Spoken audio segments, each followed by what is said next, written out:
बहू।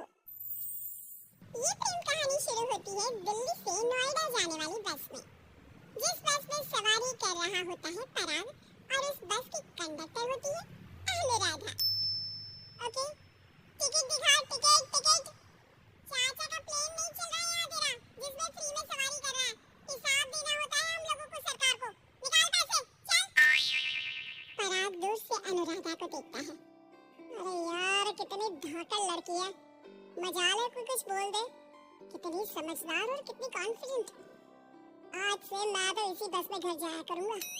अब क्या था, भले पराग को घर जाने के लिए 10 बस छोड़नी पड़े, भले 20 किलोमीटर की यात्रा खड़े होकर पूरी करनी पड़े, लेकिन आने जाने का सिलसिला वो अनु की बस पर ही करता। एक दिन ओह, क्या करता है तू? हाँ, मैं नोटिस करती हूँ, देखता रहता है मुझे जब देखो तब।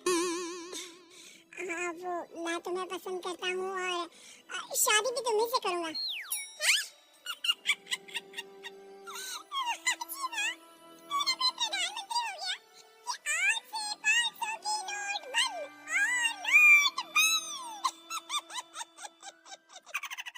नाजिना, इतने तो नहीं चलती, लेकिन हाँ, तुम्हें प्यार करता हूँ। तुम्हें कोई प्रॉब्लम नहीं होने दूंगा, ये वादा करता हूँ।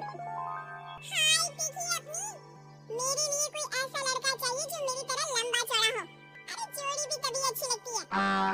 जरूरी नहीं है, जो आपको खुश रखे, आपके इमोशंस को समझे और आपसे बहुत सारा प्यार करे, जोड़ी तो उसी के साथ अच्छी लगती है। फिर क्या था, हीरोइन को हीरो से प्यार हो जाता है और दोनों शादी कर लेते हैं। शादी के बाद देख, अब तो इस घर की बहू है। अगर समझ गई है तो ये कंडक्टर वाली ड्रेस पहनकर घर से निकलने की जरूरत नहीं है। पराग अच्छा कमाता है तो तेरी नौकरी की भी जरूरत नहीं है हम लोगों को। अरे कैसी बात कर रही है माँ जी, ये कोई सरकारी नौकरी छोड़ता है क्या? और जब मेरी नौकरी लगी थी, मेरी अम्मा कितनी खुश हुई थी पता है? मैं तो नौकरी करूंगी। अरे नौकरी करेगी तो डंडे से मारूंगी, और हाँ, जो निकली घर से बाहर ना तो हाथ पैर तोड़ दूंगी और घर से बाहर निकाल दूंगी, देख लेना। अनु को समझ में नहीं आता कि वो सास को कैसे समझाए कि सरकारी नौकरी लगना आसान बात नहीं होती, और उसने इस नौकरी को पाने के लिए कितनी हार्ड वर्क की थी। रात को अनु पराग से बात करती है। देखो पराग, मैं नौकरी करना चाहती हूँ।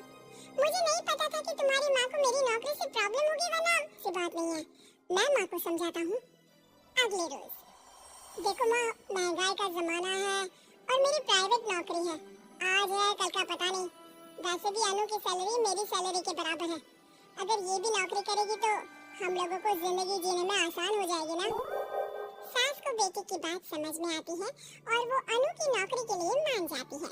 अगले रोज, बेटा बहू, तुम लोगों को लेकर मुझे कुल देवी के दर्शन के लिए जाना है, तो रविवार को दोनों सुबह ही तैयार हो जाना। अगले रोज दोनों तैयार हो जाते हैं और कुल देवी के मंदिर पहुंच जाते हैं। क्या संतोषी बहन, ये कैसी बहू ले आई हो? बहू बेटा लग रही है और बेटा बहू। अरे कोई पहलवानी लड़ानी थी क्या, जो इतनी लंबी चौड़ी बहू ले आई? अब क्या बताए पंडित जी, जो बेटे ने पसंद किया हमने उसे हाँ कर दी। अब बेटा जाने और उसका परिवार, और ये तो बस कंडक्टर की नौकरी करती है इंटरेस्टेड। अरे सच्ची, वाह वाह वाह, ये तो बड़ी बात है संतोषी। तुम तो किस्मत वाली निकली जो सरकारी नौकरी की बहू ले आई। ये तो वही बात हो गई कि घी के लड्डू का कोई शेप थोड़ी ना देखता है, तो घी का लड्डू ही। सास को बहू की तारीफ सुनकर बिल्कुल अच्छा नहीं लगता। वो जल्दी से पूजा पाठ करवा कर उन लोगों को घर ले आती है। एक रोज, संतोषी बहन, तुम लोगों का घर बड़ा अजीब सा लगता है। भाई साहब, बहन जी, और बहन जी भाई साहब। अरे बस किया कर, सरकारी नौकरी देखी तो हाँ बोल दिया, और इतना भी क्या, पैसे की चिंता। चलती हूँ, खाना बनाना है। क्यों, बहू नहीं बनाती क्या खाना? अरे नहीं, वो तो नौकरी करने जाती है ना, तो उसके आने से पहले खाना बना देना पड़ता है।